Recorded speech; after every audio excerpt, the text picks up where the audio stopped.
Today on Return of the Disc, we're going to talk about the complete Lady Snowblood from Criterion.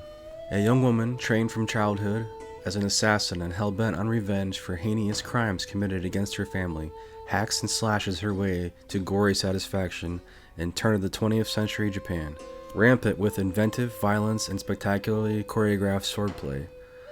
Toshiya Fujita's pair of influential cult classics, Lady Snowblood and Lady Snowblood Love Song of Vengeance, are bloody, beautiful extravaganzas composed of one elegant widescreen composition after another.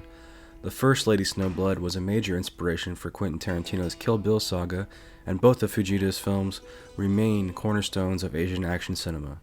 What we got here, Criterion always does some awesome packaging. I haven't opened this up yet. Looks like there's a poster though, which is really cool. Really cool. Yeah, there she is, Lady Snowblood. This was my first watch of the complete Lady Snowblood, and right away, I was thinking to myself, okay, I saw that in Kill Bill. I saw that in Kill Bill. I saw that in Tarantino movie. This movie is totally influential to Quentin Tarantino's filmography. The epic Panavision widescreen aspect ratio, over-the-top gore, over-the-top swordplay, and most of all, one of Quentin Tarantino's favorite tropes, revenge. We start out with Yuki, who becomes Lady Snowblood. She's born in jail. Her mother gives birth in jail, and as her mother is dying, she's like, you have to take over. I give you this vendetta. Seek revenge for your family. Then we cut to Lady Snowblood, slashing, cutting limbs off, all kinds of revenge. If you're in the samurai movies, this is one that you have to see. And we get the origins of Yuki and the training that she had outside of prison through her mother's friend. And we get all the cool montages. There's a lot of brilliant set pieces in this. As Yuki goes on through Secret Revenge, she has her 4 assassins that she's after, her list. Again, Kill Bill. So she goes through it. There's twists and turns. I don't want to spoil too much for you guys because if you haven't seen it, it's definitely satisfying to watch. So well done, so well choreographed. It actually blew me away that there was so much violence. The acting is great. There's some fantastic shots in this, especially on the beach. The colors really pop. And the Criterion collection has really restored this. It's a 2K digital restoration, which is not even a 4K, and it still looks amazing. Lady Snowblood is based off of a manga titled Lady Snowblood, so both parts were adapted from the manga. Lady Snowblood, Love Song of Vengeance. So Lady Snowblood does what she does in the first movie, I won't spoil, but she's a wanted woman. Tables have turned. Everybody's after her. Very much like a John Wick 2 type thing, where everybody's after John Wick by the end of the second movie. And I thought the beginning of Love Song of Vengeance was fantastic. Then it started getting slower for me. The ending is satisfying, but I just didn't feel the connection as I did with the first movie. Lady Snowblood is far superior to the sequel, but I'd recommend this collection as a whole. There's some great behind the scenes interviews with the writer of the manga that inspired the films and the screenwriter. There's trailers. So if you guys are picking this up sometime on a sale or if you already have it, let me know your thoughts on Lady Snowblood.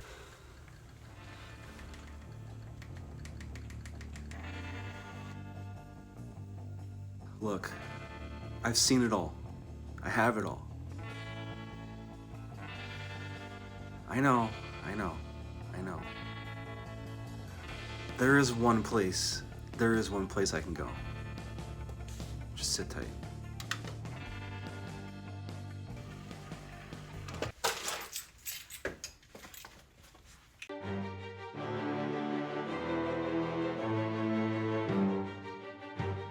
Olivia Wilde gives the best performance of her career in A Vigilante. Give her a call, and she'll give you justice.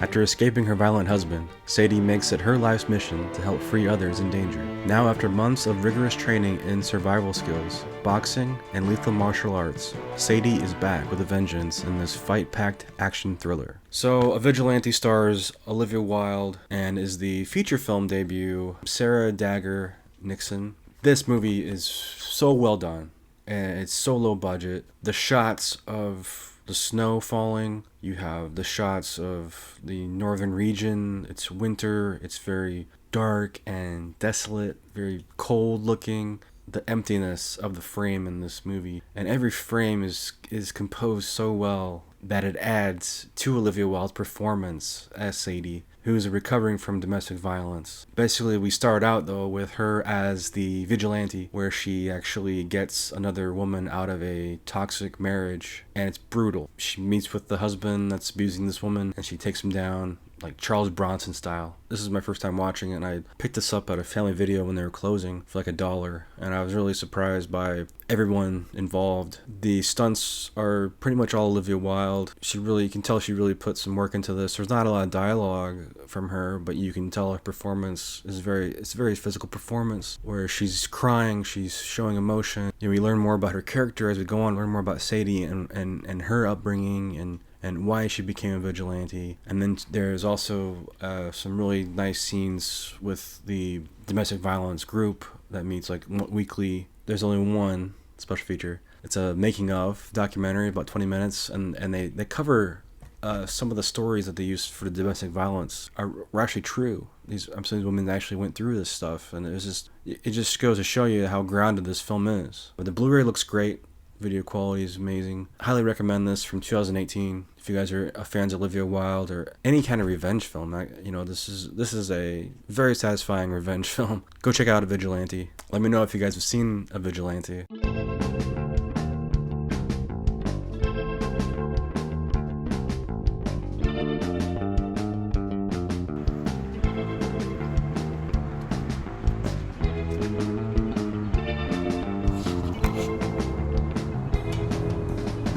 Hello?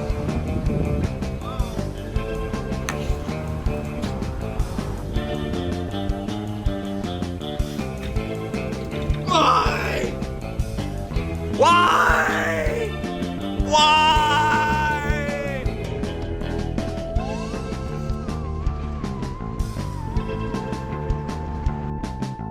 Hey man, you ever thought about streaming?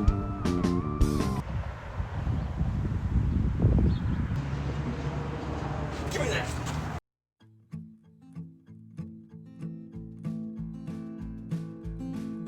2007's 310 to Yuma. This is the Best Buy Steelbook. Infamous outlaw Ben Wade and his vicious gang of thieves and murderers have plagued the Southern Railroad. When Wade is captured, Civil War veteran Dan Evans volunteers to deliver him alive to the 310 to Yuma, a train that will take the killer to trial. But with Wade's outfit on their trail and dangers at every turn, the mission soon becomes a violent and possible journey toward each man's destiny. Alright, 310 to Yuma. This is the Best Buy Steelbook.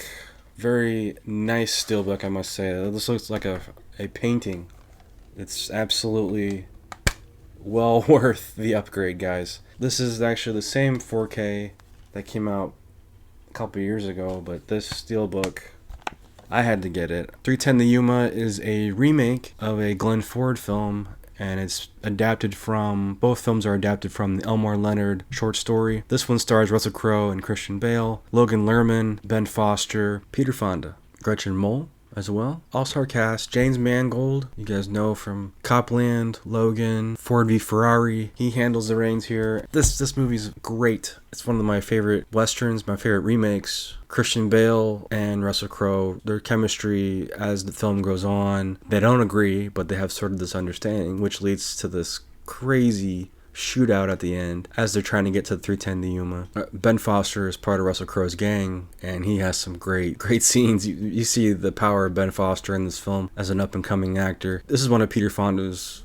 best performances, but it's a supporting role and one of his last probably well-known roles, I would say. He plays against Ben Foster in this. There's a couple scenes that I really enjoyed, and Logan Lerman plays Christian Bale's son in this, and he has some really amazing moments too. The score is amazing, so well composed, the shots. James Mangold, we should have no worries that he's doing Indiana Jones 5. This disc is, like I said, it's also it's a 4K, so I think it's a very.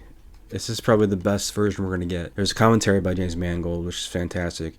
There's a 310 to Yuma score featurette, Sea to Shining Sea documentary, conversation with Elmore Leonard even, the guns of Yuma, historical timeline of the West. This set is loaded with special features, guys. Highly recommend it. Hit up Best Buy, see if they still have it. Let me know below if you guys picked it up.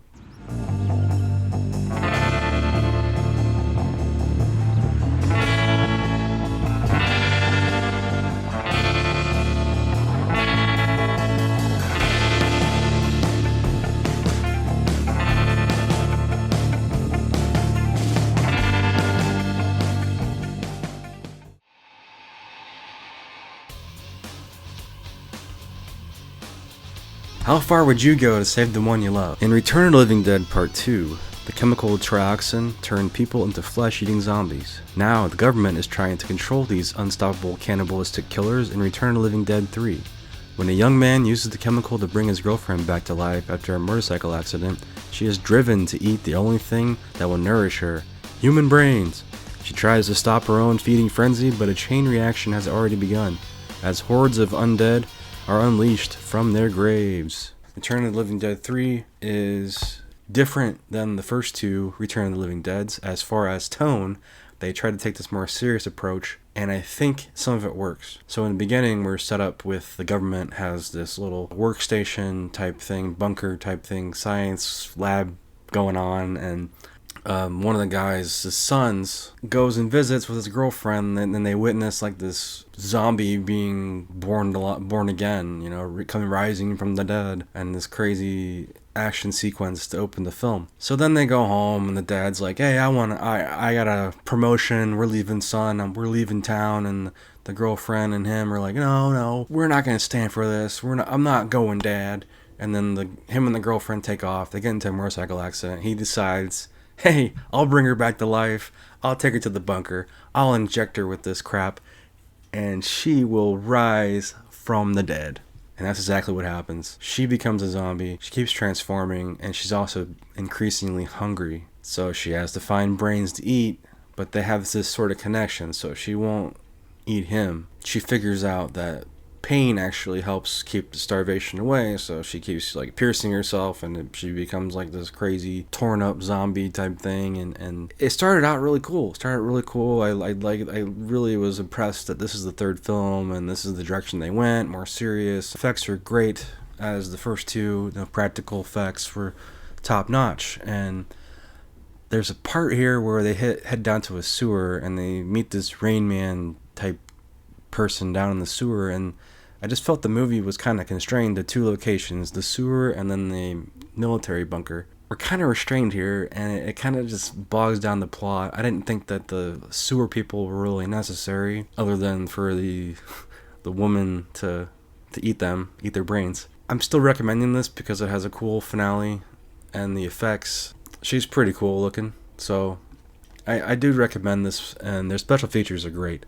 This is loaded. This is part of the Vestron collection. Audio commentary with director Brian Yuzna, actress Melinda Clark, who plays the lead, special effects makeup artist Tom Ronan, special effect makeup artist commentary, a conversation with director Brian Yuzna and screenwriter John Penny, interviews with special effects artists, interviews with production executives, theatrical trailers, and this is loaded. As far as the picture quality, started out kind of shaky. It was kind of like the shutter was kind of shaking the frame, so I felt like it was a DVD port, but then the quality got better, so it's turned into a solid transfer. So yeah, let me know what you guys think. If you guys seen Return of the Living Dead 3, let me know below. This has been Return of the Disc. I'm Dan.